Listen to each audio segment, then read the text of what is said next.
Welcome back to Explosions. Yay. Yay. Alright, do I have a special? No, I don't have it. Oh yeah, we jump kick these guys. That's the way to beat them. And shoot them with heavy artillery, like this. Yay. So Amarith, how do you feel about that hard R? Do you know what I mean by the hard R? Well, no. A certain word that is universally reviled. You haven't heard about this controversy? I guess you don't follow Destiny at all. Not typically, no. He got in a little hot water because he reiterated a thing he said 1,000 times, which he believes you should be allowed to say whatever jokes you want in private and not be judged for it.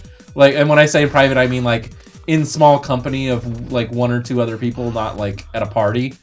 Because he likes to tell, as he refers to them, edgy jokes. Right. And I think he's really bad at articulating his exact point. I don't know if he's bad at it on purpose or if he's just not connecting with people. Because I think the argument he's trying to make is basically I think people are misunderstanding what he's saying in private. He's saying jokes that include that horrible word. When that horrible word shouldn't be the focus?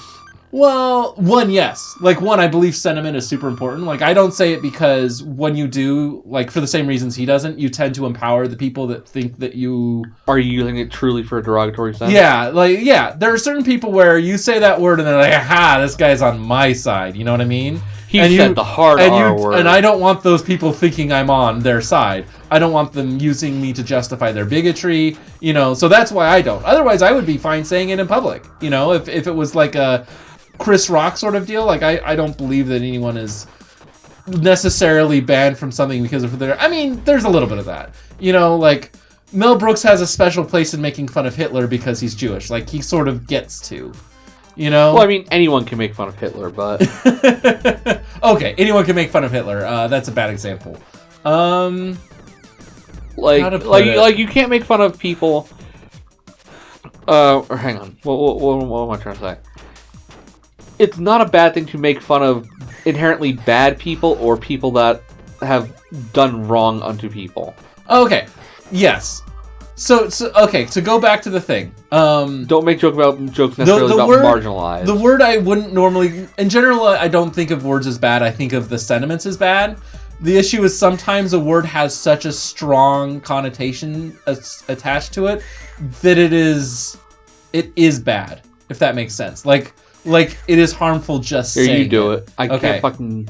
There you go. You walk up and you... It wasn't fucking doing that. You just walk up to her. You don't, hit her. You, approach her and walk up. Anyway, you don't know how to pick up chicks at all, do you? No. So, yeah. To me, okay, here's an example. Like how the characters in Boondocks talk. Like the regular characters. Not Uncle Ruckus himself, but, the regular characters. And how they talk to each other. I would much rather somebody talk to a black person that way than I would, let's say, not using that word, but still, but expressing the sentiments Uncle Ruckus does. And the reason I'm dancing around this is for that I'm dancing around terminology is, 1, I want to be respectful and I'm thinking hard while trying to play a video game. And 2, I don't want YouTube to have its way with our content that badly. Nor do you actually because want to say that saying the term hard R probably gets flagged and does affect our promotion and monetization.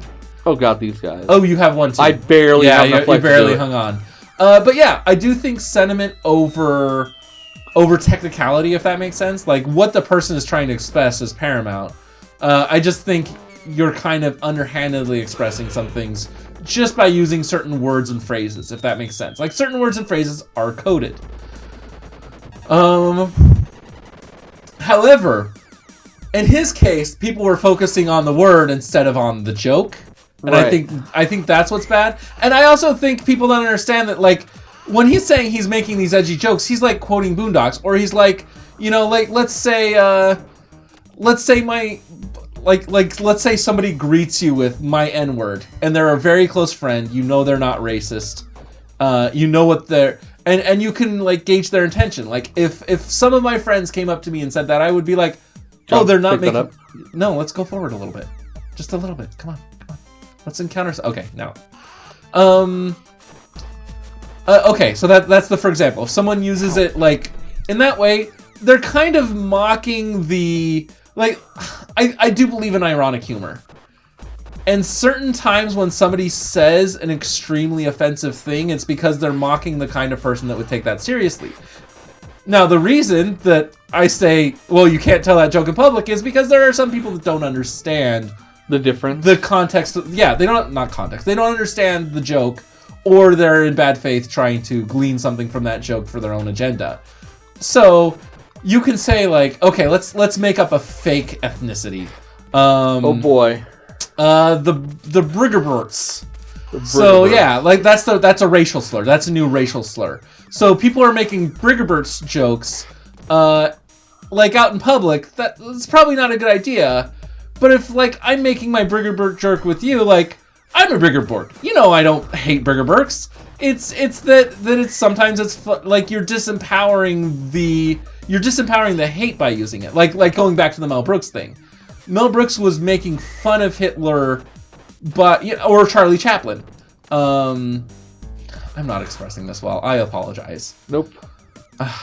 This is what happens when you watch a bunch of Lindsay Ellis and then they go and record a Let's Play. Who's Lindsay Ellis? She used to go by the Nostalgia Chick. She does a lot of like, she does a lot of commentary or criticism, film criticism from different political and philosophical lenses. So she'll like do a feminist critique of a movie, and then go do like a capitalist or a communist critique of it. Like she'll go through and really like break it down. She's basically what Anita Sarkeesian promised to be. Now, and like that's not what she started as. She started as just like femme nostalgia critic and not very good. And I'm so glad she got away from that shtick because she's so much better than it.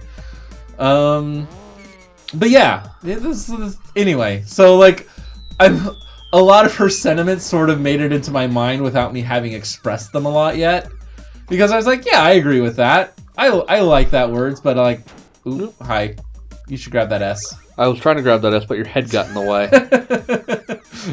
And now my head's about to get in the way of that pipe.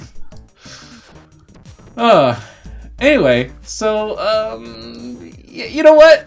When in doubt, don't say it in private either. If you're worried, don't. If you don't think you have the skill or tact, or you don't agree with using it as a joke. But like, to me, under the right circumstances, an awful, horrible joke is disempowering to the kind of hate that it's referencing. You are making light of the kind of person that would think that thing. You are saying, aren't the people that express this sentiment absurd? That is the heart of ironic and sarcastic humor. Ooh, you didn't use your S. Yeah, I didn't notice it. And you're allowed to disagree with me, like absolutely. And no, everyone must agree with us. like I'm totally We're understand the only if ones that's who not could your possibly thing. be right, and no one else. Can it's be sort right. of like when I make two jokes that a lot of people consider too soon. It's like, no, that's how I cope with the tragedy.